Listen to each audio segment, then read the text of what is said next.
सूरजपुर नामक एक गांव में बिरजू अपने बूढ़े माता पिता, पत्नी राधा और बेटी काशी के साथ एक झोपड़ी में रहता था। बिरजू का गांव में एक छोटा सा खेत था जिसमें वह सब्जियों की खेती करता था और फिर उन सब्जियों को बेचकर अपने परिवार का पेट भरता था। राधा, ये लो पैसे। इस बार की फसल पहले से अच्छी हुई थी तो इस बार अच्छा मुनाफा हुआ।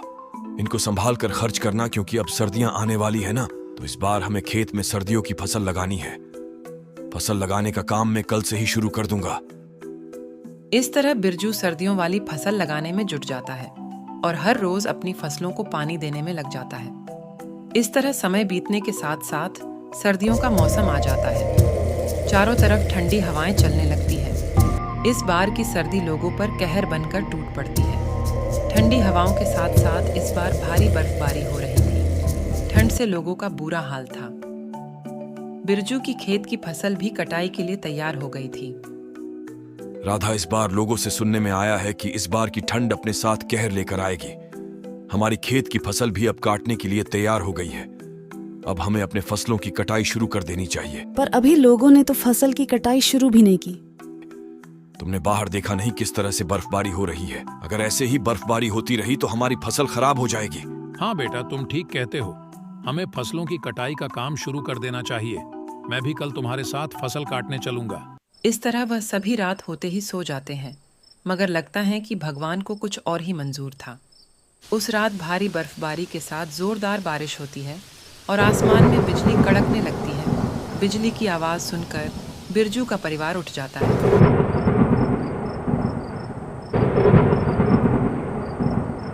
हे भगवान, आज तो बहुत भयानक बारिश हो रही है। इस बारिश में कहीं मेरी फसल खराब ना हो जाए। इस बार की ठंड का यह कैसा कहर है। नहीं, आप ऐसा मत बोलिए। भगवान सब अच्छा ही करेंगे।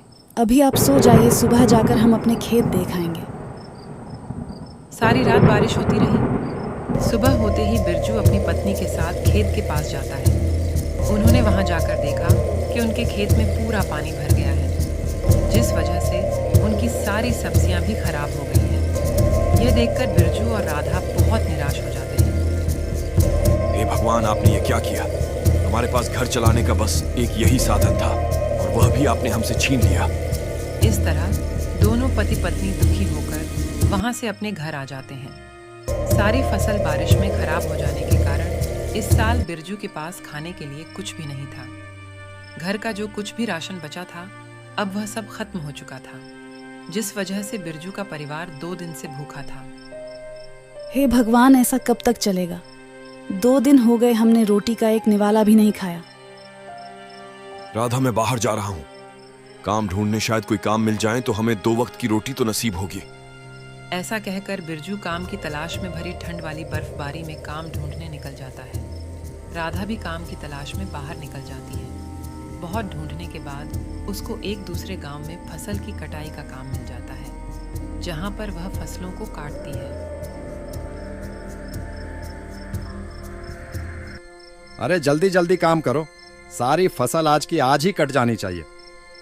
साहब, और यह जो छोटी छोटी फसल आई हुई है, इसका क्या करना है? अरे यह तो सरसों और बथुआ का साग है, इसका मैं क्या करूंगा? इसको अलग निकाल कर फेंक दो। सारी फसल की कटाई करने के बाद राधा उस फेंके हुए बथुआ और सरसों के साग को लेकर घर आ जाती है। फिर उस सरसों और बथुआ के साग को पीस लेती है। तभी उसकी नजर बचे हुए रोटी के चोकर पर जाती है। वह उस चोकर को पिसे हुए पेस्ट में मिलाकर उसकी की रोटी सेक देती है। तब तक बिरजू भी वापस घर आ जाता है। राधा, मुझे गांव के मुखिया के यहाँ पर काम मिल गया है। मैंने मुखिया जी से थोड़े से नगद पैसे मांगे थे। अभी तो उन्होंने मुझे पैसे नहीं दिए, पर उन्होंने कहा है कि थोड़े पैसे वह मुझे कल दे देंगे। अच्छा, मैंने भी आज बाहर दूसरे गांव में कटाई का काम किया है। मुझे भी उस काम के थोड़े से पैसे कल मिल जाएंगे।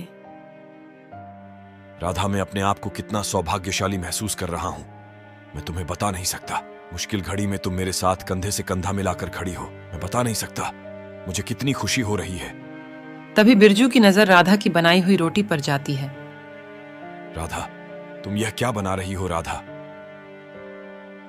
ये मैंने सरसों और बथुआ के साग को आटे के छोकर में मिलाकर रोटी बनाई है। आज हम सब इसी को खाकर अपना पेट भर लेंगे। और इस तरह सारा परिवार उस सरसों और बथुआ से बनी हुई रोटी को खाता है। यह रोटी तो बहुत ही स्वादिष्ट लग रही है। मैंने आज से पहले यह सरसों और बथुआ की रोटी नहीं खाई थी। ये तो बहुत ही स्वादिष्ट है। हाँ बहू, ये रोटी तो बहुत ही स्वादिष्ट बनी है। इस तरह वह सारे मिलकर उस दिन सरसों और बथुआ से बनी रोटी को खा लेते हैं। बिरजू और राधा को अब काम मिल चुका था।